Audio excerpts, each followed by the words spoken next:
Very good evening मेरे प्यारे साथियों, स्वागत है फिर से आप लोगों का आरबीसी ऑनलाइन क्लासेज में। तहे दिल के साथ में सभी का स्वागत करते हैं, खुशामदीद करते हैं, जीआईएनओ कहते हैं, मोस्ट वेलकम करते हैं। तो जहां तक हम लोगों ने क्लास को विराम दिया था, वापस अपने अपने स्टार्ट हो चुके हैं आज। और सर्दियां तो लगभग एक प्रकार से ना चली ही गई है अचानक से, लेकिन यूं मत समझना कि अचानक से सर्दी चली गई तो वापस आएगी नहीं, है ना। तो जब तक होली के दिन जो आते हैं तब तक हमारी सर्दियां रहती हैं, है ना। तो ये टेम्परेचर की वजह से थोड़ा थोड़ा सा मौसम चेंज हो गया, तो अपने आप को थोड़ा विशेष सेफ्टी के साथ में तुम लोग रहना है। ऐसा नहीं कि थोड़ी गर्मियों के बढ़ने की वजह से तुम लोग मस्ती मारने लग जाओ, है ना। ऐसा नहीं करना है हम लोगों को। तो थोड़ा सावधानी के साथ में हम लोगों ने टाइम को व्यतीत करना है, और साथ में पढ़ना भी है, और प्लस में खुद का थोड़ा ध्यान भी रखना है ना। तो ये सर्दियां थोड़ी धीरे धीरे जाएंगी, लेकिन मौसम परिवर्तन हो रहा है, तो परिवर्तित होते मौसम के अंतर्गत अगर हम लोगों ने नादानगी कर दी तो बेटा जी, है ना, शारीरिक रूप से अपने थोड़े से कमजोर हो सकते हैं, है ना, फिजिकली अपने थोड़े वीक हो जाएंगे। इसलिए बेटर ये है कि थोड़ा सावधानी के साथ में आप लोग अपने नहाओ धो, मतलब, है ना। ऐसा ना हो कि सर्दियों से तुम लोग बिल्कुल ही हट करके बस अब गर्मियों की तरह तुम लोग जीने लगे, ऐसा नहीं करना हमको ना। तो जब तक हमारे होलियां नहीं आती है, होलियों के बाद में लगभग सर्दी जाने का सिलसिला शुरू होता है हमारा। तो होलियों तक तो सर्दी रहती है। तो थोड़ा टेम्परेचर जो है वो थोड़ा ज्यादा हो गया, है ना। तो थोड़ा सावधान रखना है अपने को भी, और कोरोना से भी अपने को विशेष तौर पे सावधानी के साथ में रहना है हम लोगों को। तो आइएगा, शुरुआत करते हैं, आगाज करते हैं, प्रारंभ करते हैं दोबारा वापस हम लोग जहां तक हम लोगों ने क्लास को विराम दिया था कल, उसी के आगे लेकर के चलते हैं।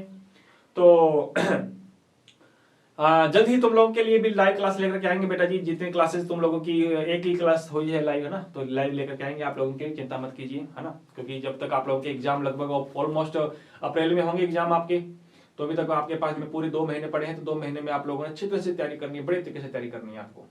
ठीक है बेटा जी। तो आइएगा, शुरुआत करते हैं अपने जहां तक हम लोगों ने विराम दिया था पिछली क्लास में। शायद तक में भी मैंने मार्कोनी, एंटी मार्कोनी, ये नियम, तमाम 3 लोगों ने नियम तुम लोगों ने पढ़ दिए थे, है ना। तो आइएगा, आज हम लोग पढ़ने वाले हैं कौन कौन सी प्रॉपर्टीज। हाँ, नंबर 1 ओजोन के बारे में पढ़ेंगे अपने आज। नंबर फर्स्ट ओजोन, फिर जल के साथ, फिर बहुलीकरण। चलो आइए, तो शुरुआत करते हैं अपने।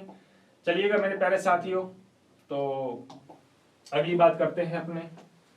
3 केमिकल प्रॉपर्टीज हो गई थी, तो नंबर 4 हेडिंग डालो आज।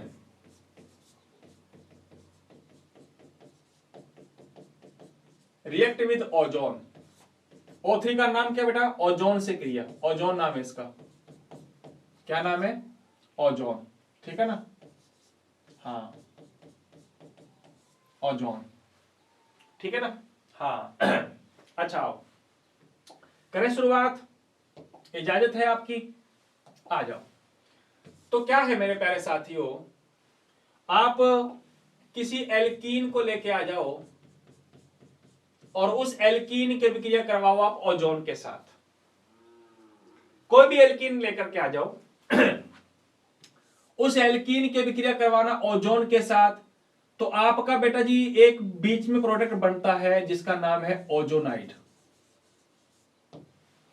एक प्रोडक्ट बनेगा जिसका नाम क्या है? ओजोनाइड, या ओजोनोइड भी बोल देते हैं इसको, ओजोनाइड, या ओजोनोइड भी कह देते हैं इसको अपने, ठीक है ना। ओजोनाइड या ओजोनोइड बनता है हमारा। जब एल्कीन की विक्रिया ओजोन के साथ करवाएंगे, तो ओजोन के साथ करवाने पर हमारा एक बीच में प्रोडक्ट बनता है, मध्यवर्ती प्रोडक्ट बनता है, साइड प्रोडक्ट नहीं बनता, एक इंटरमीडिएट बीच में प्रोडक्ट बनता है जिसका नाम है ओजोनाइड, ठीक है। हाँ, याद रखना, ये ओजोनाइड जो होता है बेटा, ये लेस स्टेबल होता है, स्टेबिलिटी इसकी कम होती है, ठीक है ना।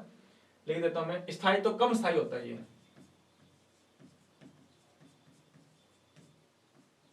कम स्थायी होता है। इसलिए इसको स्थायी करने के लिए अपने क्या कर देते हैं, इसमें मिला दो पानी, H2O मिला दो। जब H2O मिला देंगे ना बेटा, तो H2O इसके अंदर अगर अपने ऐड कर देंगे, तो ऐड करने पर हमारा स्थायी प्रोडक्ट बन जाएगा। स्थायी प्रोडक्ट क्या बनेगा? एल्डिहाइड भी बन सकता है और कीटोन भी बन सकता है,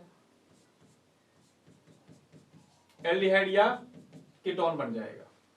हाँ, तो जब किसी भी एल्कीन, एल्कीन कोई सा भी लेके आ जाना, किसी भी एल्कीन की अभिक्रिया ओजोन के साथ करवाएंगे मेरे प्यारे साथियों, तो हमारा एक मध्यवर्ती प्रोडक्ट बनता है जिसका नाम है ओजोनाइड। ठीक है। एंड व्हेन द, अच्छा, जो ओजोनाइड है उसकी स्टेबिलिटी काफी लेस होती है। Due to the stability of the ozonide is very less, so it's react with the water molecule कहूं, या फिर मैं कहूं after dissociate in the water molecule, या after the hydrolysis it's converted into the aldehyde and ketone. Aldehyde, this is aldehyde, aldehyde में बदल जाता है। ठीक है ना। हाँ, एल्डिहाइड और कीटोन में बदल सकता है ये। क्लियर है बात? अच्छा, कैसे? देखो जरा सामने, कैसे जरा देखो। एक समीकरण लेते हैं आपके सामने, ये लीजिए, सिंपल सी समीकरण ले रहा हूं मैं। CH2 double bond CH2 ethene है या नहीं बेटा? एथीन है। इसकी रिएक्शन करवा दो आप ओजोन के साथ। ये ओजोन के साथ इसकी अभिक्रिया करवा दी हमने, करवा दी। करना क्या है? कुछ नहीं करना। जहां पे डबल बॉन्ड है ना, उस डबल बॉन्ड को हटा दो आप। डबल बॉन्ड ये रहे, दोनों डबल बॉन्ड हटा दो और वहां बना दो आप लोग झोपड़ी। ये लो, अब कैसे बनानी है झोपड़ी? देखो, CH2 CH2, दोनों डबल बॉन्ड हटा दिए मैंने। हाँ, ये लो, दोनों डबल बॉन्ड हटा दिए मैंने, और वहां पे झोपड़ी बना दो। देखो ऑक्सीजन कितने, लो, एक ऑक्सीजन ऊपर लिख दिया, एक ऑक्सीजन इस कार्बन के ठीक नीचे, एक ऑक्सीजन इस कार्बन के ठीक नीचे, और इसको इसके साथ जोड़ दो, इसको इसके साथ जोड़ो, इसको इसके साथ, इसके साथ और इसके साथ। देखो ये झोपड़ी से बनेगी कि नहीं बनेगी? हाँ, यही जो हमारा प्रोडक्ट बना है इसको बोलते हैं ओजोनाइड। ओजोनाइड यानी कि एल्कीन ओजोन से क्रिया करता है तो 3 ऑक्सीजन के परमाणु जो होते हैं वो इस प्रकार से कनेक्टेड हो जाते हैं, इसको बोलते हैं ओजोनाइड। क्या बनते हैं? ओजोनाइड। ठीक है ना जी? हाँ, इसका नाम है बेटा ओजोनाइड। स्टेबिलिटी कम है, कम स्थायी है, कम स्थायी है, इसलिए इसमें मिला दो आप वाटर, जल मिला दो इसमें आप। ये लो, हमने जल मिला दिया इसमें, जल मिला दो। ठीक है ना जी? जैसे ही जल मिलाओगे, पहले तो हमने झोपड़ी बनाई थी, अब इस झोपड़ी में पानी मिला दो, और जैसे ही पानी मिला दो कि झोपड़ी को कर दो खचाखच। ये लो, खचाखच, ये लो, ऐसे कर दो, झोपड़ी को काट दो ऐसे। क्लियर है? हाँ, खचाखच खचाखच नहीं करना, 2 बार करना है बस, खचा और खच, ऐसे करना है हमको। अब बीच में कौन बचा? ये O बचा कि नहीं बचा? ये O भागा भागा बेटा इस H2O के पास जाएगा। अगर इस H2O के पास जाएगा तो ये बन जाएगा H2O2। बनेगा कि नहीं बनेगा भाई? O भागा भागा इस H2O के पास जाएगा, ये बन जाएगा H2O2 बन जाएगा। क्लियर है बात? अब मुझे बताओ इधर कौन बचा? C के साथ में 2 H बचे और एक O बचा। इधर कौन बचा? C के साथ 2 H बचे और O बचा। मतलब इधर भी सेम है, उधर भी सेम है। कौन बचा हुआ इधर? इधर C बचा हुआ है। ये लो, मैं लिख देता हूं यहां पे ब्लैक पेन से, C बचा हुआ है। और C के साथ कितने H है बेटा? 2 H। एक H ये जुड़ा हुआ है और एक H ये जुड़ा हुआ है, 2 H। और एक ऑक्सीजन बचा हुआ है। देखो, इस ऑक्सीजन की अगर अपने बात करें तो इस ऑक्सीजन को हमने जोड़ना है डबल बॉन्ड के साथ। ये लो, और तुम लोगों ने ये देखो, ये क्या बना लिया? क्या है इसका नाम? एल्डिहाइड है या नहीं है? अच्छा, ये वाला क्या बनेगा? ये भी सेम बनेगा। C के साथ 2 H है, C के साथ 2 H है, और एक O बचा हुआ है, एक O बचा हुआ है। तो कितने मोल बन गए हमारे? 2 मोल एल्डिहाइड के बन गए। तो मैं डायरेक्ट लिख लेता हूं यहां पे कि 2 मोल एल्डिहाइड के बन गए हमारे। ठीक है ना? मैंने कहा था कि जब एल्कीन की अभिक्रिया ओजोन के साथ करवाते हैं तो पहले ओजोनाइड बनेगा, और ओजोनाइड का वापिस हम लोग हाइड्रोलाइसिस करवा दो तो हमारा एल्डिहाइड मिलेगा या कीटोन मिलेगा हमें। एल्डिहाइड मिलेगा या कीटोन मिलेगा हमें। इसका नाम वैसे अगर बताना चाहूं तो इसका नाम बेटा जो फॉर्मल्डिहाइड है। क्या नाम है इसका? फॉर्मल्डिहाइड बोलो या मैथेनेल बोलो, मैथेनेल, ये बन गया हमारा। ठीक है ना? अच्छा, इस अभिक्रिया में हो क्या रहा है बेटा? एल्कीन की अभिक्रिया ओजोन के साथ कर रहे हो। देखो, ओजोन के साथ करवाते पहले ओजोनाइड बना दिया, फिर इसको काट दिया और काटने के बाद ये बन गए। देखो, यानी कि एल्कीन टूट रहा है। पहले 2 एटम साथ साथ में थे, देखो अब ये काट दिए तुमने से, खचाखच कर दिया। तो इसको हम अभिक्रिया का नाम क्या बोलते हैं? इसको बोलते हैं बेटा ओजोनो अपघटन, ओजोनी अपघटन, ओजोनोलाइसिस बोलते हैं इसको हम लोग, इंग्लिश में क्या बोलते हैं, ओजोनोलाइसिस। ये लो, आई बात समझ में? नहीं आई तो आप एक समीकरण और देखो, आप ये लो जरा देखो सामने देखो आराम से तसल्ली के साथ, कोई दिक्कत नहीं, अपने को कोई कंफ्यूजन भागना नहीं है, आराम से करना है। जब तक अपने को समझ में नहीं आएगा तब तक अपने आगे नहीं चलेंगे। ये लो, ये ले लिया मैंने, ये प्रोपीन है। अब कईयों को तो जो पता चल गया कि जहां पे डबल बॉन्ड है बस डबल बॉन्ड हटाओ, झोंपड़ी बनाओ। ये लो, इस प्रोपीन की रिएक्शन करवानी है अपने को ओजोन के साथ, ये लो करवा दो। हाँ, झोंपड़ी कहां बनाओगे मुझे बताओ, CH3 CH CH2, double bond जहां पे है वहां पे बना दो, डबल बॉन्ड हटा दो, हटा दिए दोनों डबल बॉन्ड, और झोंपड़ी बनाओ। कैसे बनाओगे, एक ऑक्सीजन ऊपर लिखा, एक इसके नीचे लिखा, एक इसके नीचे लिखा, जोड़ दो इसके साथ, इसके साथ, इसके साथ, उसके साथ, इसके साथ। ये लो, ये बना दी हमने झोंपड़ी। मस्त लग रही है ना झोंपड़ी। अच्छा, ये इस झोपड़ी का नाम क्या है, इसका नाम है ओजोनाइड। इसको ओजोनाइड बोलते हैं मेरे प्यारे साथियों, जो बेचारा स्टेबल कम होता है। अच्छा, स्टेबल कम होता है तो इसमें क्या मिला दो, पानी मिला दो। ये लो, वाटर मॉलिक्यूल ऐड कर दिया हमने, इसमें जल मिला दो जल मिला दिए।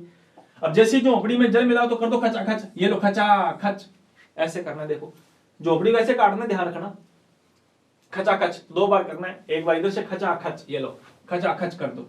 अब बताओ इधर कौन बचा हुआ, इधर CH3 बचा हुआ है, CH बचा हुआ है, O बचा हुआ है, उधर बचा हुआ है C बचा हुआ है, H2 बचा हुआ है, O बचा हुआ है। आओ लिखो इसको, ये बचा C। अच्छा, ये O किसके पास जाएगा बता ना बेटा, ये वाला O भागा भागा इस H2O के पास जाएगा, तो ये तो निकल जाएगा मेरे प्यारे साथियों H2O2। ये वाला O इस H2O के साथ जाएगा, ये तो निकलेगा H2O2। अब इधर कौन बचा, इधर एक तो बचा बेटा जी CH3 बॉन्ड C के साथ H जुड़ा हुआ है, और नीचे डबल बॉन्ड, ये O डबल बॉन्ड के साथ जुड़ गया, ये बन गया हमारा एल्डिहाइड। प्लस इधर कौन है, C के साथ 2H, ये लो C के साथ 2H जुड़े हुए हैं, और एक ऑक्सीजन बचा हुआ है जो डबल बॉन्ड के साथ जुड़ जाएगा, क्योंकि कार्बन की वैलेंसी कितनी होती है, ये लो, ये भी एल्डिहाइड बन गया। दोनों एल्डिहाइड सेम भी हो सकते हैं, दोनों एल्डिहाइड ऐसे अलग अलग भी आ सकते हैं। तो कहने की मेन बात क्या है कि जब हम लोग एल्कीन की अभिक्रिया ओजोन के साथ करवाएंगे तो ओजोन के साथ करवाने पर जो एल्कीन था वो टूट जाएगा। देखो ये कट गया, देखो बेचारा, देखो पहले 3 जने थे, अब ऐसे कट गया, देखो ऐसे कट गया, तो एल्कीन देखो अलग अलग बन गया, एल्कीन टूट जाता है। इस अभिक्रिया को बोलते हैं ओजोनी अपघटन, ओजोनोलाइसिस। तो एक छोटा सा क्वेश्चन दे रहा हूं मैं तुम्हें, एक मेरी तरफ से छोटा सा क्वेश्चन दे रहा हूं, है ना, लिखना है, तुम लोग लिखो, राइट द, चलो, ozonolysis of but 1ene and but 2ene। ये लो, ये क्वेश्चन दिया है मैंने, ब्यूट 1ene तथा ब्यूट 2ene का ओजोनी अपघटन करवाएं।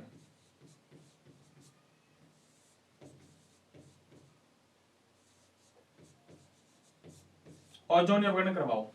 ये लो, ब्यूट 1ene का भी करवाना है और ब्यूट 2ene का भी करवाना है, दोनों का करवाना है। ये लो, करवा दोगे?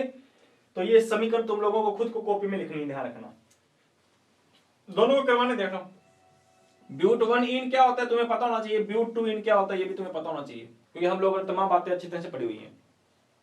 तो करवा लोगे? मुझे नहीं लगता कि तुम लोगों को कोई प्रॉब्लम आएगी, आराम से कर लोगे। तो ये थी बात बेटा जी हमारी एल्कीन की रिएक्शन अगर ओजोन के साथ करवाते हैं तो क्या होता है। आइए नेक्स्ट आगे चलते हैं अब अपने ये समीकरण जो तुमको मैंने बताई बेटा, कर ला अपना, ठीक है ना, अपने आप करना।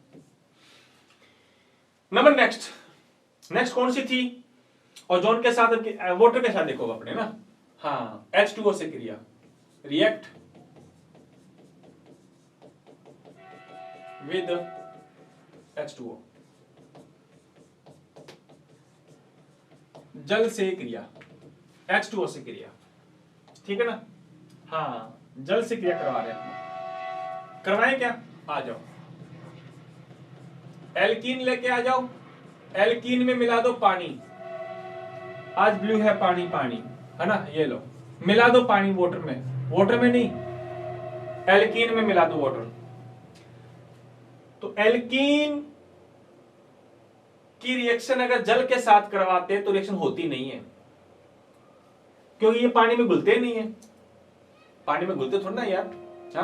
हाँ, इसलिए ये अभिक्रिया होती नहीं है, नो रिएक्शन लिखूंगा कोई अभिक्रिया नहीं होती। लेकिन अगर इसी अभिक्रिया को मुझे करवाना है कि नहीं मुझे तो करवाना ही है, तो तुम क्या करोगे बेटा, एल्कीन के अंदर वाटर तो मिलाओगे ही मिलाओगे, लेकिन तुम लोगों को यहां पे लेना पड़ेगा बेटा एसिडिक मीडियम। आगे बात समझ में, हाँ एसिडिक मीडियम, अम्लीय माध्यम में करवाना होगा, H2SO4 की प्रेजेंस में करवा दो ये अभिक्रिया, तब अभिक्रिया हो जाएगी, ऐसे नहीं होगी, ध्यान रखना, बिना किसी मीडियम के।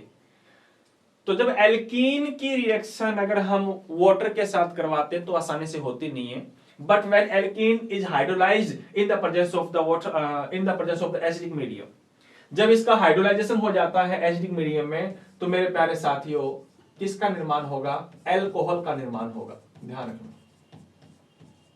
किसका निर्माण होगा, एल्कोहल का निर्माण। इसकी मैकेनिज्म आप लोग अगले साल पढ़ोगे, मैं इसकी मैकेनिज्म नहीं बताऊंगा मेरे प्यारे साथियों, अगले साल तुम लोगों को जब चैप्टर नंबर 10 पढ़ने को, 10 में नहीं 11 में, चैप्टर नंबर 10 के बाद में 11 चैप्टर होगा हमारा अगले साल ऑर्गेनिक केमिस्ट्री का, जिसमें एल्कोहल, फिनोल, ईथर वगैरह के बारे में पढ़ोगे आप, तो वहां पे तुम लोग ये समीकरण आप लोग वापस पढ़ोगे नेक्स्ट ईयर, ठीक है ना। हाँ, कि एल्कीन से एल्कोहल बनता है, याद रखना एल्कीन जल के साथ क्रिया करता नहीं है, लेकिन जब तुम लोगों ने ये देखो ये कंडीशन अप्लाई की है मैंने विशेष, एसिडिक मीडियम में करवाओगे तब होगी ये रिएक्शन, अदरवाइज नहीं होगी। अब देखो कैसे होगी, ये लो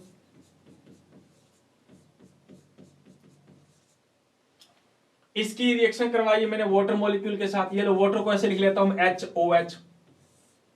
मीडियम कौन सा लिया है तुमने, मीडियम लिया है तुम लोगों ने बेटा एसिडिक, बोले तो H2SO4, वो भी सांद्र कंसेंट्रेटेड H2SO4 लेना है, कंसेंट्रेटेड H2SO4, सांद्र H2SO4, क्या होगा, वही होगा जो मंजूर खुदा होगा। हाँ, ये लो H भेज दिया मैंने इसके पास बेटा, OH भेज दिया मैंने इसके पास, फटाक खटाक झटाक से मुझे बताओ क्या बनेगा, H चला गया इसके पास, पाई बॉन्ड टूटा, ये बन गया बेटा CH3, pi is converted to the single bond and OH is connected with this type of the carbon atom, then it's converted into the CH2OH, चाहे नीचे लिखो चाहे आगे लिखो, चलो ये लिख दिया मैंने, so this is the ethyl alcohol। क्या बन गया तुम्हारा, ये इसको बोल सकते हो आप लोग इथेनॉल,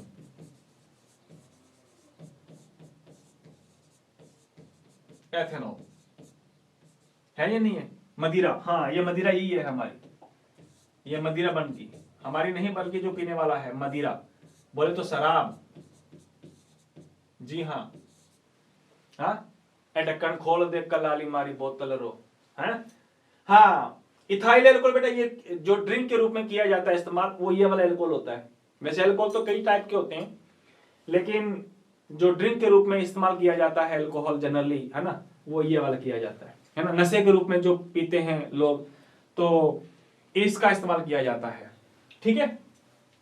तो आइएगा शुरुआत करते हैं अपने दोबारा। अच्छा, एथीन से तुमने क्या बना लिया, अच्छा सर हम भी बना सकते हैं क्या, हाँ तुम भी बना सकते हो, क्यों नहीं बना सकते, देखो हाँ, लेकिन एथीन के लिए तुम लोगों को देखो कितनी सारी चीजें चाहिए, जल तो चलो तुम लोग पॉकेट में मिल जाएगा, बस कंसंट्रेटेड H2SO4 लेकर के आने के बाद में किसी टेम्परेचर को भी ध्यान रखना पड़ता है ना, टेम्परेचर वगैरह और टाइमिंग वगैरह का भी ध्यान रखना पड़ता है, तब जाकर के ये अल्कोहल का फॉर्मेशन हो पाता है हमारा, अदरवाइज कुछ अदर ही प्रोडक्ट बन जाएगा हमारा, बनना कुछ और था बन कुछ और ही जाएगा हमारा, है ना। हाँ जी, अच्छा एक एग्जांपल और लेता हूं आपके सामने में, ये लीजिए, ये लीजिए आप देखो जरा सामने, ये आ गया CH3, ये आ गया CH डबल बॉन्ड CH2, ये लो। अब इसकी रिएक्शन करवाई तुमने HOH के साथ, अब मुझे बताओ करेगा क्या, नहीं करेगा, तो मीडियम ले लो तुम लोग, कौन सा, acidic medium H2SO4, concentrated H2SO4 ये लो। अब करवाओ, अब क्या होगा, बस मार्कोनिफ का यह नाम याद है क्या? मार्कोनिफ ने क्या कहा था, तुम्हें पता है H पे तो प्लस चार्ज होता है और OH पे माइनस चार्ज होता है, इसकी वजह से है ये, इसकी वजह से। वैसे वाटर मॉलिक्यूल जो होता है बेटा वो आयोनाइज नहीं होता, लेकिन अगर हमने उसको एसिडिक मीडियम दे दिया तो एसिडिक मीडियम के अंदर वाटर मॉलिक्यूल आयोनाइज्ड हो जाएगा, देखो ऐसे। अच्छा, मार्कोनिफ ने कहा था कि भैया माइनस वाला उस कार्बन पे टेक करता है जिस कार्बन पे H कम हो, तो H जाएगा इसके पास और ये वाला जाएगा इसके पास। तो बताओ मुझे मेरे प्यारे साथियों, बनने वाला प्रोडक्ट क्या बनेगा? CH3, CH के पास आ गया OH, इसके पास आ गया CH3। क्या नाम है इसका? इसका नाम है बेटा प्रोपेन 2 ये तो बनेगा, हाँ? या आइसोप्रोपाइल एल्कोहल भी कह देते हैं इसको अपने। क्या नाम है इसका? Isopropyl alcohol. This is the isopropyl alcohol. कोई भी ले लो आप, एल्कीन कोई सा भी ले लो। ये लीजिए आप लोग, ये लेकर के आगे ये लो CH3 CH2 CH double bond CH2 लो, ये लेकर के इसमें आप लोगों ने मिला दिया। वो भी एसिडिक मीडियम ले लो H2SO4। मैग्नीशियम मैं करवा नहीं रहा बेटा, मैग्नीशियम तुम लोग ऐसे फालतू में तुम लोग गुमराह हो जाओगे, अगले साल तुम लोगों को मैग्नीशियम पढ़ने को मिलेगी। ये जाएगा इसके पास, ये जाएगा इसके पास, करवा सकते हो तुम लोग इसकी अभिक्रिया को भी कंप्लीट। तो कहने की मेन बात, एल्कीन की अभिक्रिया हम वाटर के साथ करवाते हैं तो करता नहीं है, लेकिन कंसंट्रेटेड H2SO4 के साथ करवाते हैं तो इसका हाइड्रोलाइसिस हो जाता है। और जब एल्कीन का जल अपघटन हो जाता है, जल के द्वारा इसका हाइड्रोलाइसिस हो जाता है, वाटर मॉलिक्यूल, है ना, तो किसका फॉर्मेशन होता है बेटा? एल्कोहल का फॉर्मेशन होगा। हमेशा ध्यान रखना, हमेशा एल्कोहल बनेगा। तो आप लोग यहां पे ये लिख सकते हो, क्या लिख सकते हो, इस अभिक्रिया में हमने क्या करवाया है?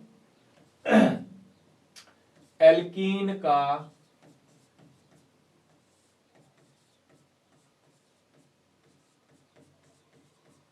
जलीय अपघटन, ठीक है ना, हाँ, हाइड्रोलाइसिस ऑफ एल्कीन, ये लो, इज दैट क्लियर? और जब हाइड्रोलाइसिस एल्कीन का करवाते हैं मेरे प्यारे साथियों, तो किसका निर्माण होता है?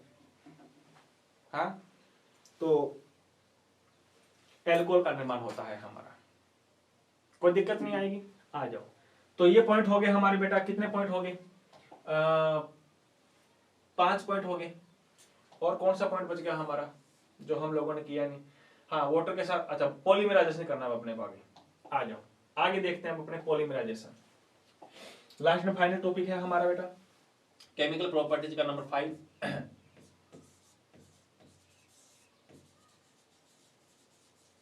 पॉलीमराइजेशन।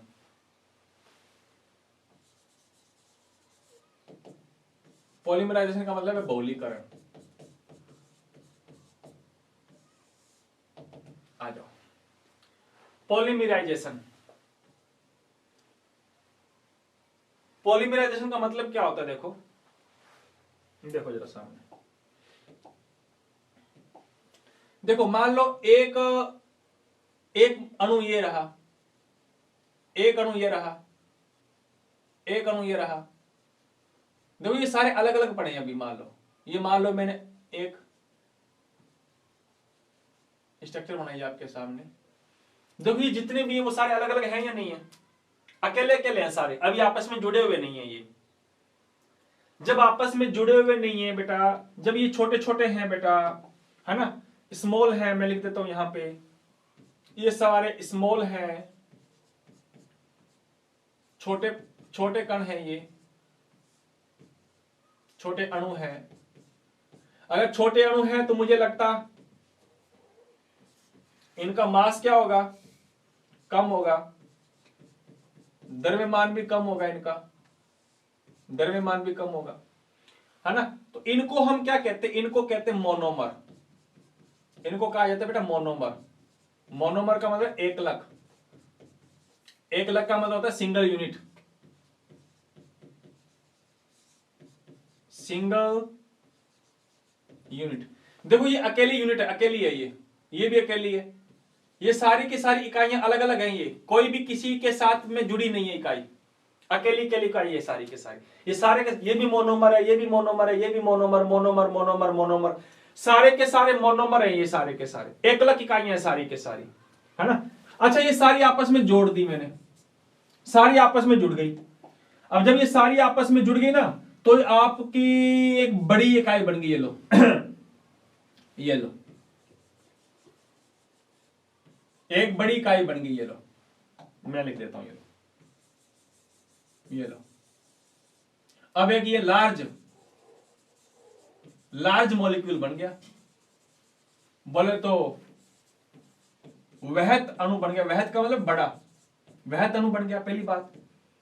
दूसरी बात, बड़ा है तो मुझे लगता है इसका मास भी ज्यादा होगा, द्रव्यमान भी ज्यादा होगा,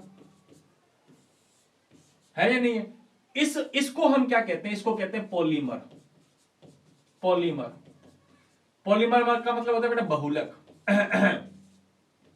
बहुलक बहुलक का मतलब कई इकाइयां जब आपस में जुड़ जाती है, देखो 1 2 3 कितनी थी, 5 3 8 8 हो सकती हैं, 8 के बजाय 80 100 1000 लाख करोड़ों की संख्या में इकाइयां आपस में जुड़ती हैं बेटा। तो जब बहुत सारी इकाइयां आपस में जुड़ती और जुड़ने के बाद एक बिग मॉलिक्यूल का फॉर्मेशन हो गया, देखो एक, अब ये अकेली बन गई, अकेली इकाई है, सभी आपस में जुड़ करके एक बहुत बड़ा बिग मॉलिक्यूल बनेगा कि नहीं बनेगा। इस बहुत बड़े बिग मॉलिक्यूल को तुम क्या कहते हो, पॉलीमर। यानी कि तुमने मोनोमर से तुमने क्या बना लिया, पॉलीमर। छोटी छोटी इकाइयों से तुमने क्या बना लिया, एक लार्ज मॉलिक्यूल का फॉर्मेशन कर लिया। तो मोनोमर से क्या कहा मैंने, ये मोनोमर है और मोनोमर से तुमने क्या बना लिया मेरे प्यारे साथियों, पॉलीमर। और मोनोमर से पॉलीमर का निर्माण का ही क्या कहलाता है, उसी को कहते हैं बहुलीकरण। इसी को क्या कहते हैं बेटा, पॉलीमराइजेशन कहते हैं। किससे क्या बनाना, ये लो मैं लिख देता हूं यहां पे, पॉलीमराइजेशन। इसी को हम लोग कहते हैं पॉलीमराइजेशन। मोनोमर से पॉलीमर का फॉर्मेशन होना पॉलीमराइजेशन कहलाता है। यानी कि छोटी छोटी इकाइयां जब आपस में जुड़ जाती हैं तो एक बड़े अणु का निर्माण होता है, बिग मॉलिक्यूल का निर्माण होता है, उसको कहते हैं पॉलीमर। अब कैसे होता है, जरा देखो जरा सामने कैसे होता है, आ जाओ जरा देखो, ये लीजिए CH2 डबल बॉन्ड CH2 दिख रहा है, हाँ दिख रहा है। एक और लेकर के आ गया, ये लो CH2 डबल बॉन्ड CH2, एक और लेकर के आ गया, ये लो CH2 डबल बॉन्ड CH2। कितने लेकर के आगे, देखो इसका नाम तुम्हें पता है क्या नाम है, एथीन है इसका नाम, ये भी एथीन है, ये भी एथीन है, एथीन एथीन एथीन एथीन, हजारों की संख्या में लिया हो तुम लोग। मैंने तो अभी 3 लेके आया, 1 2 3 3 इकाई लेके आया हूं मैं तो, आप लोगों हजारों की संख्या में ले आओ, पता नहीं कितनी लाखों की संख्या में ला सकते हो आप। अब इतने ज्यादा बड़े तो बताने की आवश्यकता नहीं है ना अपने को। हाँ तो अब क्या होगा बेटा, क्या ये आपस में जुड़ी हुई है क्या, अभी तक आपस में जुड़ी नहीं है, आपस में जुड़ी नहीं है। तो आओ इनका पॉलीमराइजेशन करवाते हैं। इनको बेटा जी उच्च ताप देते हैं, हाई टेम्परेचर देते हैं, उच्च दाब देते हैं, हाई प्रेशर देते हैं, और उत्प्रेरक कोई भी कैटालिस्ट लेके आते हैं अपने, जनरली बेंजाइल पेरोक्साइड का इस्तेमाल करते हैं। आपने को बताने की जरूरत है नहीं, अगले साल पढ़ोगे आप लोग, पॉलीमर का चैप्टर है तुम्हारा अगले साल, है ना। इस साल तो वो पॉलीमर का चैप्टर जो है वो डिलीट किया हुआ है, अगले साल तुम लोगों को पॉलीमर का चैप्टर भी पढ़ोगे। अच्छा क्या ये सारी इकाइयां आपस में जुड़ी हैं क्या, देखो जैसे ये जुड़ी हुई नहीं थी, अब मैंने हाई टेम्परेचर हाई प्रेशर दिया, अब ये आपस में जुड़ेंगे। अब कैसे जुड़ेंगे, देखो जरा सामने, देखो जरा सामने बेटा। अच्छा पाई बॉन्ड तोड़ो, पाई बॉन्ड तोड़ो, तो पाई बॉन्ड टूटा तो बेटा एक इलेक्ट्रॉन चला गया इसके पास, एक इलेक्ट्रॉन चला गया इसके पास। मुझे बताओ कौन सा विखंडन है ये, समाक्ष विखंडन है या विषमाक्ष, होमोक्लीवेज है या हेट्रोक्लीवेज। इसमें भी तोड़ो, एक चला जाएगा इसके पास इलेक्ट्रॉन, एक चला गया इस कार्बन पे। इसमें तोड़ो बेटा, एक चला गया इलेक्ट्रॉन इसके पास, एक चला गया इसके पास। होमोक्लीवेज चल रहा है, इसका En इसका En बराबर है, तो दोनों इलेक्ट्रॉन बहुत कार्बन के पास चले जाएंगे। तो मेरे प्यारे साथियों में बनाने की कोशिश करता हूं, तो ये बनेगा CH2 डबल हो गया सिंगल में चेंज, ऐसी आगे वाला CH2 डबल हो गया सिंगल में चेंज, ऐसी तीसरी इकाई CH2 डबल हो गया सिंगल में चेंज, है ये नहीं है? ये लो, इसके पास इलेक्ट्रॉन आया था, इसके पास में भी आया, इसके पास में भी आया, इसके पास में भी आया, देखो सभी के पास में एक इलेक्ट्रॉन आया, देख लो। अब क्या होगा, इस कार्बन ने अपना इलेक्ट्रॉन आगे वाली इकाई के साथ में शेयर कर लिया। देखो दोनों पहले आपस में जुड़ी हुई नहीं थी, ये दोनों आपस में जुड़े हुए नहीं थे, अब जुड़ रहे हैं। देखो तो क्या हुआ, इसने अपना इलेक्ट्रॉन इसके साथ शेयर कर लिया। जब इसके साथ शेयर कर लिया तो मेरे प्यारे साथियों इसके बीच में बन जाएगा बॉन्ड, ये लो बॉन्ड। ऐसे क्या होगा, ये वाला इकाई अपना इलेक्ट्रॉन आगे वाले को देगा, और जब देगा तो मेरे प्यारे साथियों इसके साथ में बॉन्ड बन जाएगा। अब मुझे बताओ ये किसको देगा, इसके जैसी इकाइयां आगे भी तो होंगी, इधर हजारों की संख्या में, इधर पीछे भी होंगी, चलता रहेगा। तो ये वाला अपना इलेक्ट्रॉन देगा बेटा आगे वाले को, ये अपना इलेक्ट्रॉन देगा पीछे वाली इकाई को। तो जितनी भी इकाइयां थी इधर से भी जुड़ती रहेंगी, इधर से भी जुड़ती रहेंगी, इधर से भी जुड़ती रहेंगी। तो जितनी इकाइयां थी, मुझे नहीं पता कितनी इकाइयां थी, है ना, n इकाइयां थी, n हजारों लाखों की संख्या में। तो देखो अब ये सारे के सारे आपस में जुड़ चुके हैं, देखो बॉन्ड से, सिंगल बॉन्ड से, पहले जुड़ी हुई नहीं थी ये देखो। तो जब ये इकाई अकेली थी अकेली थी अकेली, ये सारे मोनोमर है, ये भी मोनोमर है बेटा, ये भी मोनोमर है, अकेली इकाई है, ये भी मोनोमर है, और ये भी हमारा, ये सारे मोनोमर मोनोमर मोनोमर है हमारे। और जब हमने हाई टेम्परेचर दिया, हाई प्रेशर दिया, तो ये सारे मोनोमर आपस में जुड़ गए और एक बहुत बड़े बिग मॉलिक्यूल का फॉर्मेशन हो गया। इसको बोलेंगे बेटा पॉलीमर। क्या नाम इसका, पॉलीमर। तो ethene ethene ethene ethene ethene ethene, बहुत सारे जब एथीन जब आपस में जुड़ जाएंगे तो बनेगा मेरे प्यारे साथियों पॉलीथीन। हाँ क्या बनेगा, पॉलीथीन। अरे घरों पे तुम लोग पॉलीथीन थैलियां इस्तेमाल करते हो? हाँ वैसे करनी तो नहीं चाहिए अपने को, है ना, कपड़े की थैलियां इस्तेमाल करनी चाहिए, क्योंकि पॉलीथीन की थैलियां जो है वो अपने देखते हैं कचरे वगैरह की वजह से नालियों के अंदर चली जाती है, और नालियां जो है वो ब्लॉक हो जाती हैं, सीवरेज का पानी बाहर आने लग जाता है, या फिर पशु वगैरह भी खा लेते हैं ना। तो अपने को थोड़ा कम यूज करना चाहिए पॉलीथीन की थैलियों का। और चाहे तो ये ठीक है कि बैन ही हो जाए तो बढ़िया चीज है, कुछ ऐसी टेक्निक के अकॉर्डिंग कुछ ऐसी थैलियां इस्तेमाल की जाए जो है ना बायोडिग्रेडेबल हो। अब ये तो पॉलीथीन जो होता है वो तो बायोडिग्रेडेबल होता ही नहीं है ना, डिकम्पोज हो ही नहीं पाता, है ना। तो आइएगा, खैर छोड़िए, स्टार्ट करते हैं अपने दोबारा वापिस। तो देखो ethene ethene ethene ethene ethene ethene की इकाइयां बहुत सारी लेकर के आगे तुम, तो तुम्हारा ये पॉलीथीन बन गया। हाँ जो पॉलीथीन की जो थैलियां होती है तुम्हारी, लिफाफे, है ना, तो वो जो पॉलीथीन की थैली जो होता है वो इस ये होती है वो वाली, हाँ वो ये होती है हमारी, वो इससे बनाई जाती है, एथीन एथीन एथीन से बनाई जाती है ना। हाँ ये पॉलीमर हम लोग इस्तेमाल करते रहते हैं, जैसे ये आपके सामने ये मार्कर है ना, हाँ ये भी एक प्रकार का पॉलीमर है। ये भी कौन है, पॉलीमर है। प्लास्टिक तो है, अरे मेरे बाबू प्लास्टिक तो है, लेकिन इस प्लास्टिक का जो इस्तेमाल किया गया था वो भी हम लोगों ने किससे किया है, छोटी छोटी इकाइयों से किया है, मोनोमर मोनोमर मोनोमर से किया है, तब हम लोगों का ये प्लास्टिक बना है हमारा। ये जो प्लास्टिक है ये हमारा पीवीसी प्लास्टिक है हमारा ना, पॉलीविनाइल क्लोराइड है हमारा। तो वो तमाम बातें तुम लोग अगले साल पढ़ोगे बेटा। तो पॉलीमराइजेशन का मतलब क्या होता है, पॉलीमराइजेशन का मतलब होता है कि छोटी छोटी इकाइयां जिनका मास कम था, द्रव्यमान कम था, जिनको हमने एकलक नाम दिया था, जब ये सारे आपस में जुड़ जाती हैं तो एक लार्ज मॉलिक्यूल बनता है। इसको तुम लोग मैक्रो मॉलिक्यूल भी कह सकते हो। मैक्रो मॉलिक्यूल का निर्माण होता है बेटा, एक बहुत बड़े बिग मॉलिक्यूल का फॉर्मेशन होता है, तो जिसका मास ज्यादा होता है, इसी को तुमने क्या नाम दिया है, पॉलीमर। यानी कि मोनोमर से क्या बनता है, पॉलीमर बनता है। इस प्रोसीजर को तुमने क्या नाम दे दिया, पॉलीमराइजेशन। जस्ट फॉर एग्जांपल एक एग्जांपल लिए, एथीन एथीन एथीन एथीन से क्या बन जाएगा, polythene. Propene propene propene propene से क्या बन जाएगा, polypropene. Butene butene butene butene से क्या बन जाएगा, पॉलीब्यूटीन। तो ये सारे की सारी इकाइयां आपस में कनेक्टेड होती रहेंगी, ठीक है। तो यहां तक हम लोगों ने डिस्कस कर लिया बेटा जी एल्कीन की केमिकल प्रॉपर्टीज। हमने एल्कीन का फॉर्मेशन पढ़ा, and also we discuss about the physical properties of the alkene, and at last we discuss about the chemical properties of the alkene compound. Now आगे बात आती है हमारी अगली बात करते हैं अपने, आइएगा। ये केमिकल प्रॉपर्टीज हमारी मेरे प्यारे साथियों फिनिश हो चुकी है। अब अपने स्टार्ट करते हैं नया टॉपिक एल्कीन से रिलेटेड, और ये लास्ट टॉपिक है हमारा एल्कीन का, फिर एल्काइन शुरू हो जाएगा हमारा, है ना। आ जाओ, आइसोमरिज्म लिख दो, हेडिंग डालो, आइसोमरिज्म ऑफ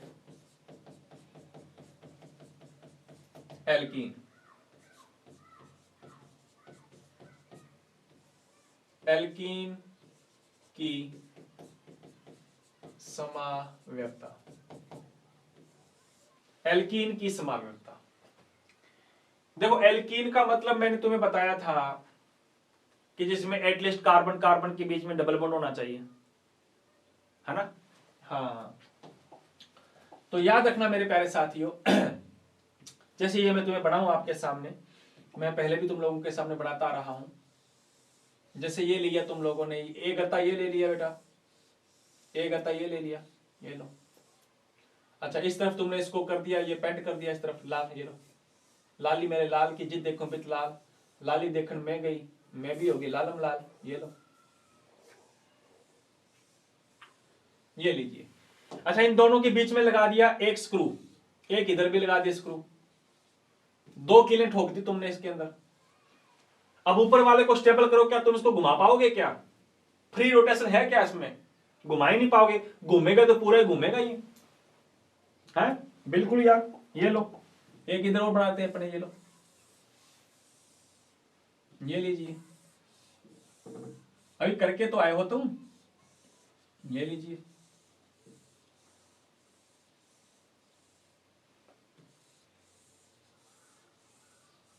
अच्छा, ये अपन अलग अलग ले लिया, ये लो, इसमें भी किले ठोक रखे दो, एक किले इधर लगा रखी अपने, एक स्क्रू यहां लगा रखा है हमने। ऊपर वाले को स्टेबल करो, क्या नीचे वाले को घुमा पाओगे? क्या ऐसे नहीं घुमा पाओगे। हमने घुमाया था एल्केन के अंदर, उसमें सिंगल बॉन्ड था। अच्छा, एक कीले तो घूम जाता है। इसका मतलब ये हुआ मेरे प्यारे साथियों, क्या हुआ, मैं लिख देता हूं यहां पे ग्रीन पेन से, एल्कीन में मुक्त घूर्णन संभव है क्या? मुक्त घूर्णन संभव नहीं होता। Free rotation is not possible in alkene due to the presence of the double bond.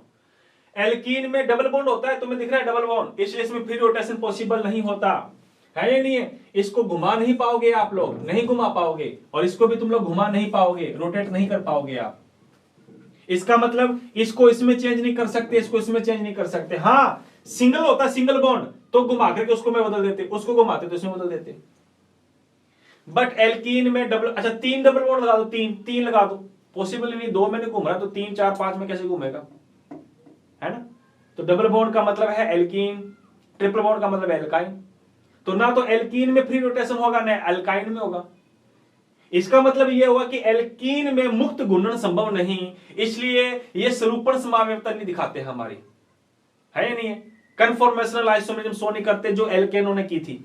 एल्केनोन में पढ़ा था तुमने, बनाया था, घूम रहा था, सुहास और न्यूमैन प्रोजेक्शन याद आया होगा तुम लोगों को। But the alkene compound can't be show conformational isomerism, ये स्वरूपण समावयवता दिखाते नहीं है। सुहास प्रोजेक्शन, न्यूमैन प्रोजेक्शन के थ्रू अपने इसको एक्सप्लेन नहीं कर सकते यार। तो सर, तो मेरे बाबू ये कौन सी समावयवता शो करते हैं? सो एल्कीन लिख देता हूं, कांट बी सो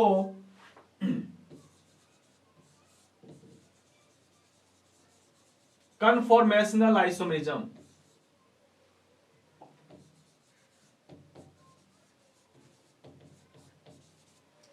इसलिए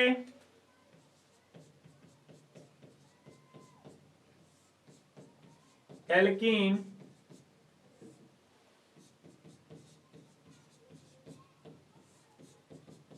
स्वरूपण समावयवता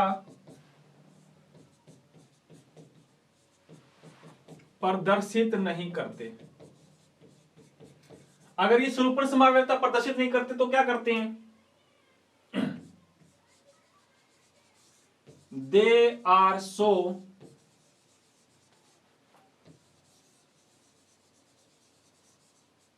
ज्योमेट्रिकल आइसोमरिज्म।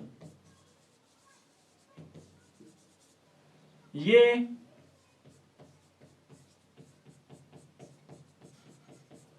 ज्यामितीय समावयवता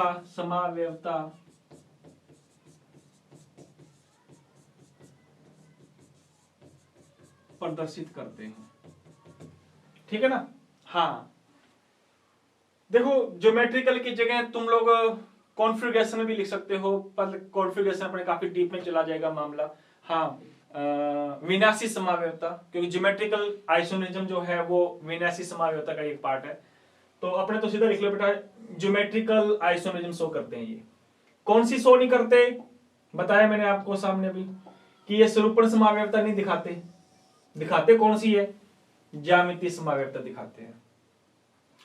अब सवाल ये पैदा आता है कि स्वरूपण समावयवता को तो हमने पढ़ा हुआ है कि घूम जाएगा तो वो उसमें ट्रांस हो जाएगा, उसमें ट्रांस चेंज हो जाएगा।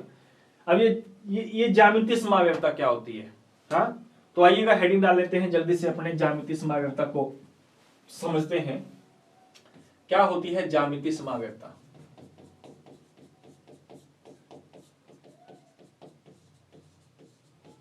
ज्यामितीय समावयवता का मतलब है मेरे प्यारे साथियों,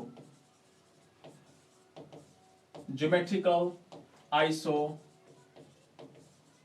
आइसोमरिज्म। क्या होती है बेटा? हाँ, थोड़ी लिख लो, इसकी थोड़ी लिख लो। ऐसी समावयवता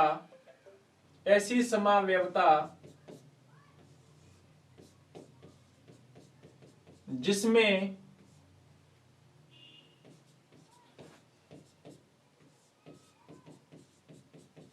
सूत्र समान हो लेकिन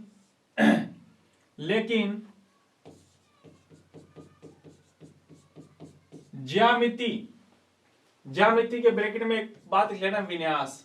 अभी बताऊंगा मैं तुम्हें विन्यास। ज्यामिति समान नहीं होती, उसे ज्यामिति समावयवता कहते हैं।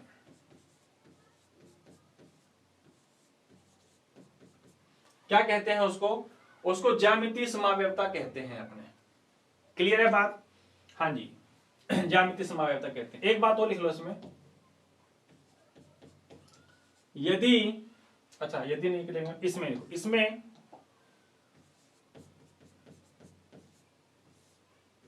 यदि समान समूह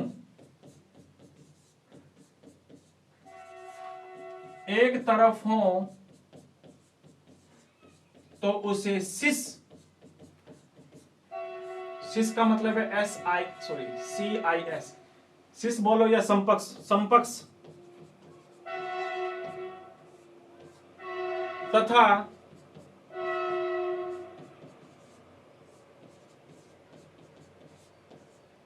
एक दूसरे से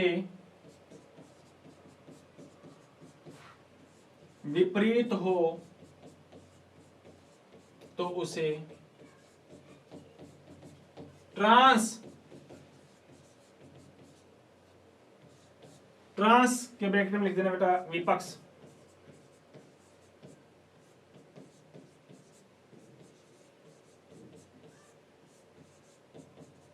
विपक्ष रूप कहते हैं। देखो एक बात समझो आप, ऐसी समावयवता जिसमें फॉर्मूला समान होगा। अच्छा, फॉर्मूला समान होगा लेकिन ज्यामिति अलग अलग होगी। देखो इसको जरा देखो इसको देखो, white black, white red, white red, देखो लगभग समान दिख रहा है अपने को। लेकिन इसमें देखो रेड दोनों एक तरफ आ रहे हैं और व्हाइट एक तरफ आ रहे हैं, तो इसको बोलोगे सिस।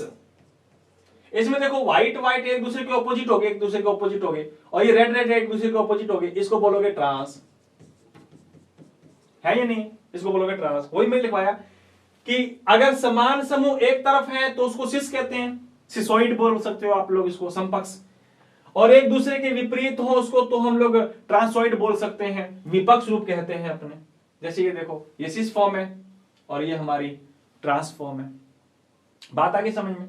तो अभी हम लोगों ने केवल डेफिनेशन पढ़ी है, डेफिनेशन के बाद में अपने इसके कुछ एग्जांपल्स लेकर के चलेंगे। तो एग्जांपल अगर मैं लेकर के चलूंगा तो कुछ टाइम कुछ ज्यादा ही हो जाएगा। तो अभी फिलहाल आप लोग इसकी डेफिनेशन लिख लो बेटा कि इसमें फ्री रोटेशन नहीं होता, इसलिए ये स्वरूपण समावयवता नहीं दिखाता, लेकिन ज्यामितीय समावयवता दिखाता है। अब ये ज्यामितीय समावयवता क्या होती है, ज्योमेट्रिकल आइसोमेरिज्म क्या होती है, तुम लोग लिख सकते हो। इंग्लिश वालों को लिखवाना चाहो तो लिखोगे बेटा जी, the isomerism in which the chemical formula is same but the geometry of the molecule are different to each other। जिसमें फॉर्मूला तो सिमिलर होगा बट ज्योमेट्री जो होगी वो डिफरेंट डिफरेंट होगी। And if the same group are present in same side then it's known as cis form, and if they are opposite to each other then it's trans form. Same side होगी तो सिस होगा, अलग अलग होगी तो trans होगा। ठीक है बेटा जी, तो समय हमारी इजाजत नहीं देता क्योंकि टाइम भी काफी हो चुका है, क्योंकि अपनी लंबी लंबी क्लासेस अपने जो चलती हैं तो फिर आप लोग भी थोड़ा सा बोर हो जाते होंगे लगता है, इसलिए अपने छोटी क्लासेज ही ठीक रहेंगी हमारी, है ना। चिंता मत करो, सिलेबस में आप लोगों को कंप्लीट करवाऊंगा। तो आइएगा बेटा जी, अगली क्लास के अंदर अपने एल्कीन को फिनिश कर देंगे और अगली क्लास में अपने एल्काइन को भी स्टार्ट कर देंगे। और हो सकता है मे भी एल्काइन ज्यादा बड़ा नहीं है तो एल्काइन को अगली क्लास में मैं हो सकता है कंप्लीट ही करवा दूं। ठीक है बेटा जी, तो यूं हंसते रहना, मुस्कुराते रहना, खिलाते रहना और पढ़ते रहना साथ में। ठीक है, तो अब मिलते हैं अपने अगली वीडियो के अंदर। तो आज के लिए जय हिंद, जय भारत।